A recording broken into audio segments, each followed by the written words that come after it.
Alright folks, what a whirlwind it's been since Sunday's match. Celtics win over Canuck brought home the 3 points, sure, but if you think that performance left everyone feeling confident, think again. The real talking point all over fan discussions and comment sections? That midfield. And honestly, it's hard to disagree. The midfield is under the microscope for a reason. There's just no flow, no tempo, no real authority in that area of the pitch.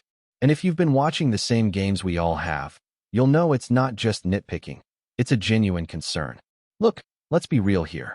Celtic haven't given us a solid 90 minutes of dominance this season outside of maybe that cup tie against Falkirk. And even then, you'd struggle to say the midfield was flawless. The trio of McGregor, Negrin, and Hatate is clearly not clicking, and yet they keep getting rolled out game after game. It's like we're hoping they'll suddenly gel just because they've played together a lot. But that chemistry just isn't there right now. Fans are shouting for a change, and rightly so. You've got voices like Josh saying the midfield needs a complete rework, and he's not wrong. The balance is off. Too many similar profiles, not enough variation. You need legs, you need a bit of bite, and you need someone who can actually carry the ball forward with purpose. Right now, we're just not getting any of that. And you can't help but feel like we're watching the same script unfold every week. Sideways passes, slow transitions, and very little creativity from the engine room. Even when the team wins, it doesn't feel convincing. John Watt pointed it out. When's the last time Celtic really bossed a game from the center of the park? Controlled the pace, dictated the rhythm, choked the opposition out? It's been far too long. And this isn't just about form, it's about identity. What is this midfield trying to be? Because right now, it's a bit of everything and a lot of nothing. Now, people are starting to ask questions about the options on the bench, especially Paulo Bernardo. And fair play. Bernardo's barely touched the pitch this season. 72 minutes across all competitions. That's it. For a guy who started the Scottish Cup final not that long ago, it's wild how far down the pecking order he's fallen. And it's not like the starters are playing out of their skin. Quite the opposite. Connor McKenzie summed up what a lot of fans are thinking. It's honestly baffling that Bernardo can't even get 5 minutes when the current starters are underperforming week after week. You'd think a manager with Brendan Rodgers' experience would at least throw him in to shake things up. And yeah, maybe there's something we don't know. Maybe Bernardo hinted at wanting a move in the summer. Maybe there's been a breakdown behind the scenes, but that's speculation. From the outside looking in, it just feels bizarre. If he's fit and he's available, why isn't he playing? And then there's Ari Engels, another player who got a big chance recently, a start at Ibrox, and just didn't take it. He was poor that day, and he hasn't really featured since. It's frustrating, because on paper, we've got options. But when you look closer, you start wondering whether any of these guys are actually ready to step in and change things. Luke McCowan's another one. Good player, solid technically, but is he really going to solve the issues we're seeing?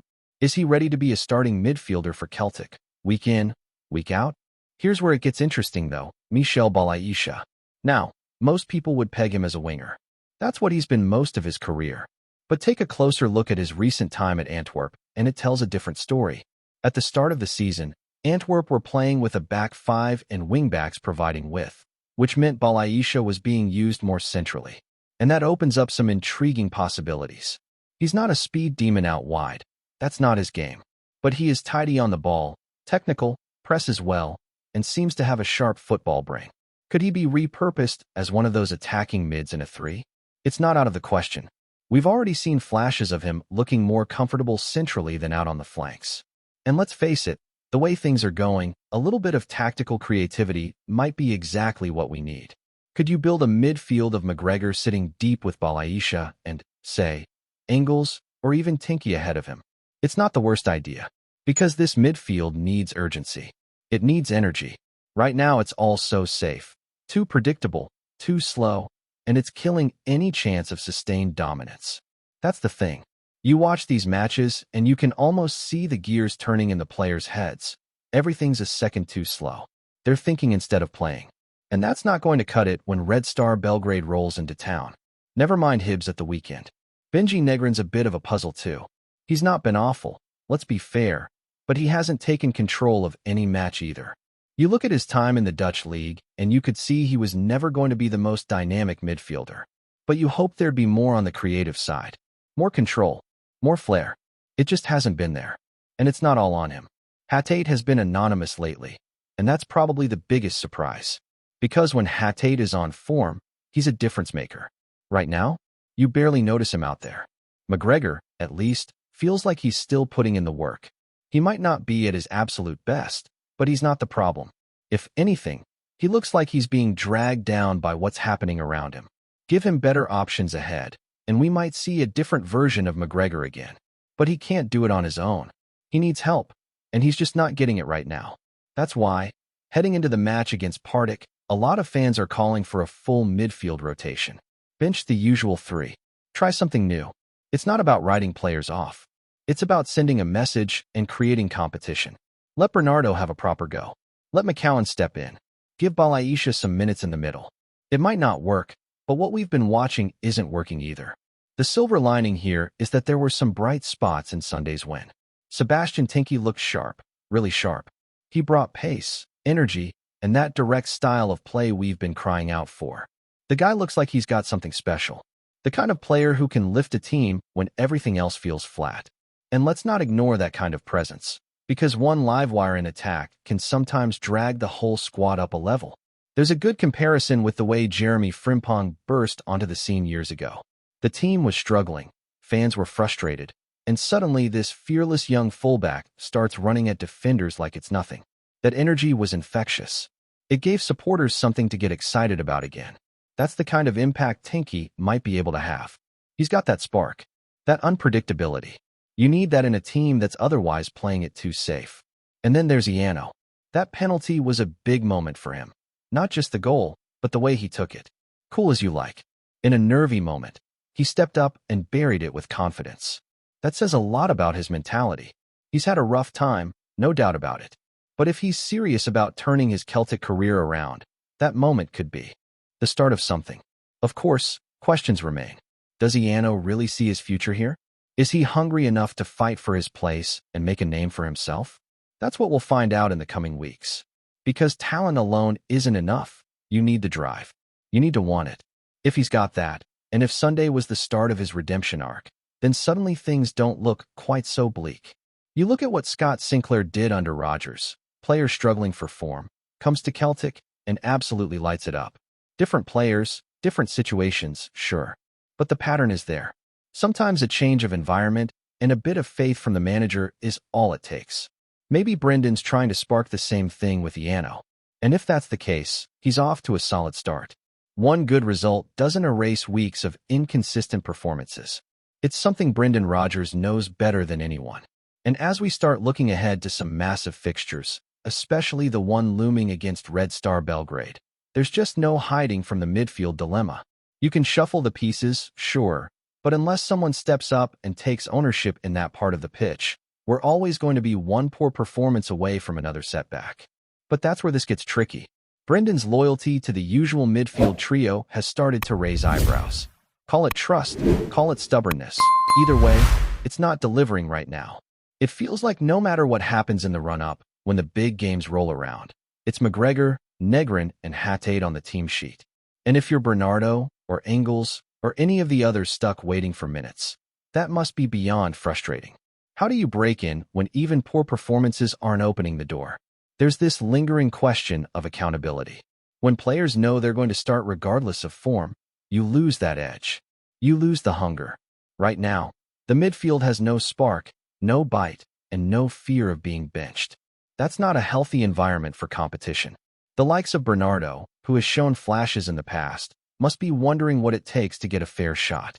And let's not pretend he's the answer to all our problems. He's not. But when the current system is broken, you at least try something else. We've seen it across football countless times.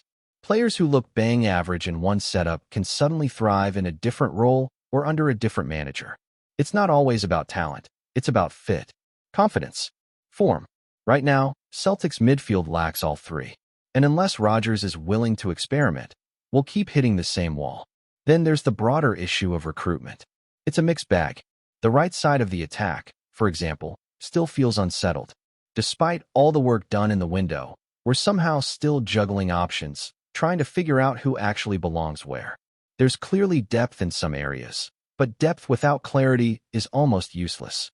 It just breeds more uncertainty. And when players are being brought in and asked to play out of position or adapt to unfamiliar roles, it doesn't help anyone. Look at the right wing, for example. We've got Daisen Maeda, who's been shuffled there at times, even though his best work has usually come off the left. It's a square peg, round hole situation. Yeah, he's a hard worker. Yeah, he'll always give you 100%, but that doesn't mean he's the right man for that side of the pitch. And that's where planning comes in. You can't just stockpile wingers and hope it sorts itself out. There's got to be a structure, a clear idea of how the team is meant to function. Because right now, it's hard to tell what the blueprint is. And that's maybe the most worrying part. Not just the performances, but the lack of clear identity. Celtic under Rodgers the first time around had a real sense of purpose. Possession with purpose. Relentless pressing. Movement. Right now, we're in limbo. It's not swashbuckling attacking football, but it's not compact and gritty either. It's just sort of there, floating in between styles, never fully committing to anything. But still, there's hope. You can see it in the flashes, in Tenki's creativity, in Iano's cool head, in moments where it looks like something might just click. Football changes fast. One game can shift the mood. One goal can open the floodgates. We've seen it all before. The key is seizing those moments when they come. If Tenki can build on his performance, if Iano can show some consistency, if anyone, in midfield can put their foot on the ball and take control, then we might just see a new Celtic start to emerge. It's not doom and gloom. There are good players here. There is potential. But the question is whether Rodgers is brave enough to make the bold calls. It's easy to stick with what you know. It's much harder to shake things up, especially when the pressure is mounting. But shake it up he must, because Belgrade won't wait around. And if we go into that match with the same setup, the same flaws, the same midfield that's been struggling for weeks, then we're setting ourselves up for trouble. The Partick match this weekend is a gift. It's a low-stakes opportunity to try something new, to give minutes to guys like Bernardo or Balaisha or even McCowan, to experiment with different shapes, different roles, and maybe, just maybe, find a combination that brings out the best in this squad. And if we don't take that chance, then it's on us. Because the warning signs are already there. It's also worth mentioning how important it is for the new boys to settle quickly. The league doesn't wait, Europe doesn't wait, and the fans certainly don't wait. Guys like Balaisha need to find their rhythm, and that won't happen if they're coming on for 10-minute cameos every other week. Same goes for Tenki. If these are the players who are going to lift the squad, then let them play. Let them build chemistry. Let them show what they've got. Before we proceed, subscribe to our channel and enable notifications to receive all exclusive news about Celtic FC. Don't miss any details about your favorite team. It's extremely important for Celtic FC fans. The streets of Glasgow were buzzing last night with a whisper that quickly turned into a roar.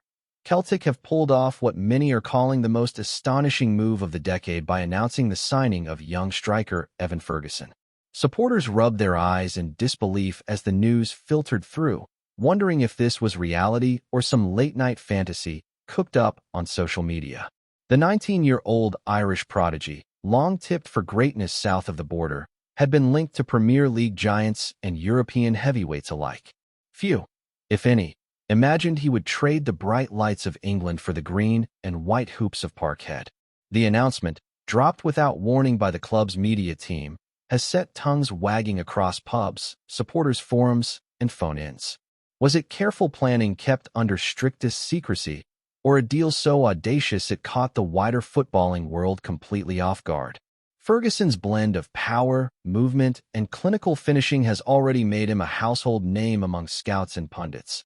And now he finds himself at the heart of Celtic's push to not only dominate Scotland, but to leave a mark in Europe. Rumors swirl about how such a move was even possible. Some suggest Celtic's hierarchy moved quicker and quieter than anyone expected, capitalizing on an opportunity before rivals could react. Others murmur about Ferguson's own desire to embrace the pressure of being a talisman at a club where every goal, every touch, is scrutinized by a fanbase famed for its passion. There are even whispers that conversations between his camp and Celtic date back months, hidden in plain sight, while the football world assumed his path lay elsewhere. Whatever the truth, one thing is certain. This signing has shaken the Scottish game to its core. Rangers supporters, already restless after a shaky start to the season, watch the news drop with grim faces, knowing Celtic's firepower has just been supercharged. Across the continent, eyebrows have been raised and questions asked. How did Celtic land the most promising striker of his generation? It may still feel like a rumor, a story too bold to be true, but Ferguson is here, draped in green and white, ready to write the next chapter. Hello, fan. Don't forget to like and subscribe to the channel, as it means a lot to Celtic FC. Also, share your opinion about the news in the comments below. See you in the next video.